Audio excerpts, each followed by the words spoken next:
Halo sahabat Heaven, kembali lagi di channel kesayangan kita, Heaven TV, channel khusus membahas tentang dunia bangunan dan dunia arsitektur.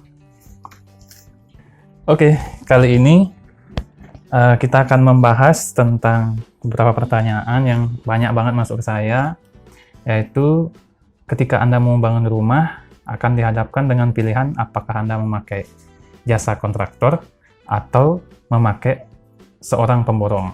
Nah, bagaimana menurut saya? Nah, menurut saya, baik itu milih kontraktor ataupun milih pemborong, sama-sama menguntungkan.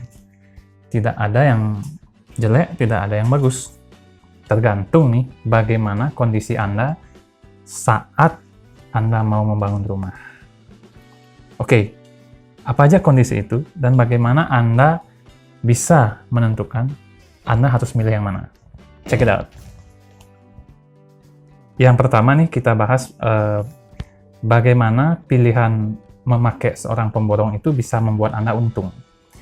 Yang pertama, Anda harus mempunyai waktu untuk mengawasi, kemudian membeli material, menghitung material, dan mengawasi material yang ada di lokasi bangunan Anda. Kemudian yang kedua, Anda itu harus memahami bagaimana membaca gambar, kemudian bagaimana teknis-teknis di lapangan, dan tidak hanya berpangku tangan kepada mandor. Kemudian tentunya Anda punya desain bangunan yang sudah lengkap, termasuk dengan desain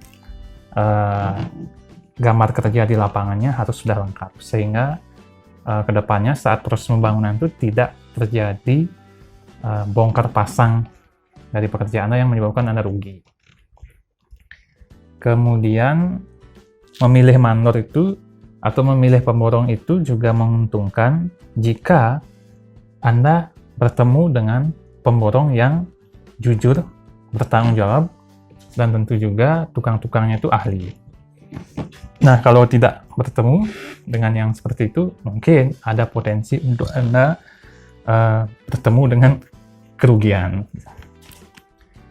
Kemudian, jika Anda memang harus memakai pemborong, pastikan biaya yang Anda keluarkan itu harus dengan sistem borongan total, bukan dengan sistem harian. Kenapa? Karena kalau dengan sistem harian, tukang itu akan bekerja lebih lama, sehingga dia akan mendapatkan uang lebih banyak. Yang terakhir, Anda harus bisa mengontrol diri Anda ketika Anda hendak membeli material. Misal, Anda menyesuaikan budget dengan membeli keramik yang ukuran kecil, tapi ketika Anda ke toko bangunan, Anda bertemu dengan keramik-keramik yang bagus dan ukurannya besar dan Anda tertarik. Nah, di sana harus Anda menahan ego supaya budget untuk membangun Anda itu tetap sesuai dengan rencana. Kalau tidak, pasti akan over budget. Nah, itu tadi keuntungan yang mungkin Anda dapat ketika Anda memilih jasa pemborong. Nah, sekarang bagaimana kondisi ketika Anda memakai jasa pemborong, malah itu akan menjadi sebuah kerugian. Nah, pertama, ketika Anda sebenarnya tidak punya waktu untuk mengawasi, kemudian tidak punya waktu untuk membeli material, tentu juga mengawasi material yang di lapangan, yang nanti kedepannya akan merugikan, termasuk kehilangan material, termasuk kondisi material di lapangan yang tersendat-sendat, sehingga tukang jadi tidak bisa kerja, leha-leha, dan sebagainya. Kemudian ketika Anda belum mempunyai gambar desain yang matang, baik gambar desain arsitektur atau gambar kerja lapangan. Kalau itu tidak tersedia, maka pelaksanaan di lapangan akan sering terjadi bongkar pasang tentunya. Kemudian kondisi selanjutnya, misal ketika Anda tidak memahami tentang membaca gambar, tidak memahami teknik aplikasi dari gambar itu, tidak memahami teknik-teknik konstruksi, itu akan fatal, karena kalau Anda tidak memahami, Anda pasti akan menyerahkan kepada tukang.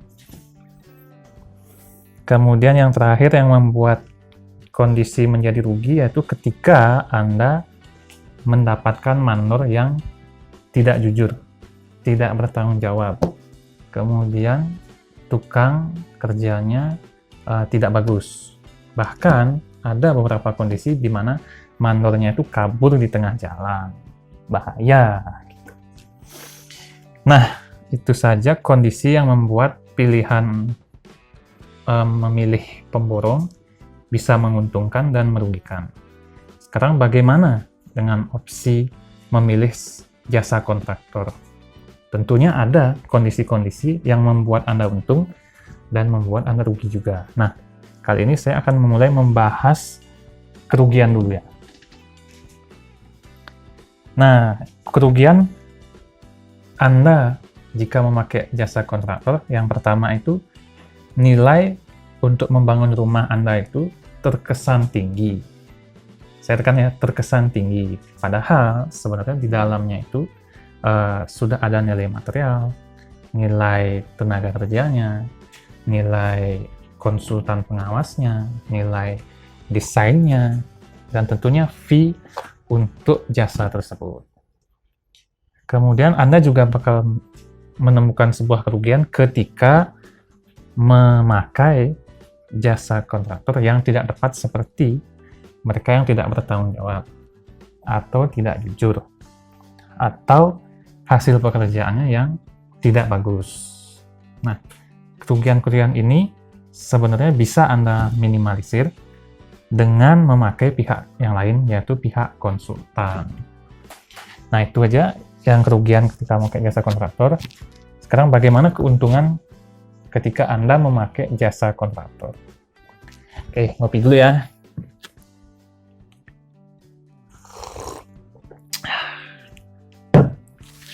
Oke, lanjut ya. Keuntungan ketika Anda memakai jasa kontraktor. Yang pertama, uang yang Anda keluarkan untuk membangun rumah Anda itu sudah berupa nilai pasti.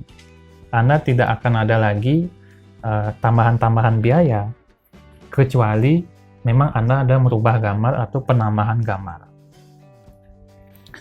Kemudian, nomor 2, desain, perencanaan, dan gambar di lapangan itu sudah fix, sehingga proses pembangunan itu bisa berjalan lancar sesuai dengan schedule yang diberikan oleh kontraktor.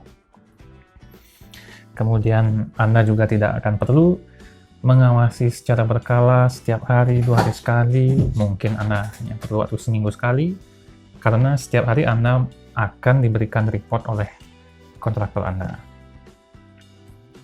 Kemudian keuntungan lain, Anda tidak perlu membeli, menyediakan material, mengawasi material di lapangan, tentunya karena itu semua adalah tanggung jawabnya kontraktor. Dan yang paling penting, Anda tidak akan kena risiko kenaikan atau penurunan material bangunan, karena itu semua risiko dari kontraktor. Kemudian keuntungan selanjutnya, Anda akan mendapatkan garansi. Tentunya ini bervariasi dari berbagai macam kontraktor, tapi umumnya itu antara 3 bulan sampai dengan 2 tahun. Nah, dengan adanya garansi ini, sebenarnya Anda itu menghemat sangat banyak ketika bangunannya sudah jadi, atau biaya-biaya maintenance itu anggap 0 selama maksimal itu 2 tahun. Jadi, bayangkan kalau misalnya Anda bangun sendiri, Anda masih akan perlu mengeluarkan biaya maintenance tersebut. Kemudian yang terakhir, keuntungan memakai jasa kontraktor yaitu waktu penyelesaian bangunan Anda itu sudah pasti, karena sudah ada schedule yang mengikat antara Anda dengan kontraktor yang Anda pakai. Kalau misalkan waktunya molor, Anda bisa mengenakan penalti kepada kontraktornya. Nah, itulah tadi bagaimana keuntungan dan kerugian dari memakai jasa pemborong maupun jasa kontraktor. Nah, sekarang pertanyaannya, bagaimanakah Anda itu memilih atau menentukan memakai pemborong atau memakai kontraktor? Nah, mari kita bahas lebih detail. Sekarang saya tampilkan di sini tabel pembahasan, tabel kondisi-kondisi yang bisa Anda sesuaikan dengan kondisi Anda sekarang saat Anda mau membangun rumah. Nah, berikut saya tampilkan tabel yang bisa Anda pakai untuk menganalisa kondisi Anda saat ini dan pilihan yang mana Anda pilih. Tabel ini ada 3 hal penting yang menentukan, yaitu biaya yang Anda punya, apakah biayanya terbatas atau biayanya banyak, mutu yang Anda inginkan itu adalah menjadi prioritas atau bagus atau tidak, kemudian Anda punya waktu atau tidak, sehingga nanti ketemu pilihannya yang mana. Oke, kondisi yang pertama itu ketika Anda mempunyai biaya yang terbatas, kemudian mutu tidak terlalu menjadi prioritas bagi Anda, kemudian Anda memiliki waktu yang banyak. Maka pilihan yang tepat itu adalah Anda memilih jasa pemborong. Tapi tentunya dengan catatan Anda harus menghindari hal-hal yang membuat Anda bisa rugi tersebut. Kondisi kedua, ketika biaya Anda terbatas, kemudian mutu yang Anda inginkan itu bagus dan menjadi prioritas, kemudian Anda tidak punya waktu, maka Anda harus memilih seorang kontraktor. Kenapa? Dengan keterbatasan waktu dan mutu, kemudian dana yang terbatas, Anda bisa menyesuaikan lagi spesifikasi yang Anda inginkan, sehingga tetap mendapat mutu yang bagus, kemudian biaya yang Anda budgetkan itu bisa dipakai, dan Anda tidak harus mengawasi setiap hari. Kemudian kondisi selanjutnya, ketika Anda itu mempunyai biaya yang banyak, kemudian mutu tidak menjadi penting bagi Anda, dan Anda punya waktu yang banyak, tentu pilihannya bisa memakai pemborong, tapi tetap menghindari kemungkinan-kemungkinan yang membuat Anda itu merugi.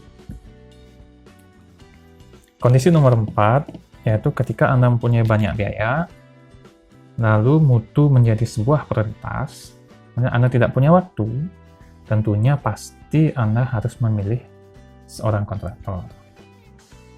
Oke, tadi kita sudah membahas melalui tabel yang saya tampilkan, bagaimana menganalisa kondisi Anda saat ini, sehingga Anda secara bijak bisa menentukan apakah memilih pemborong maupun kontraktor.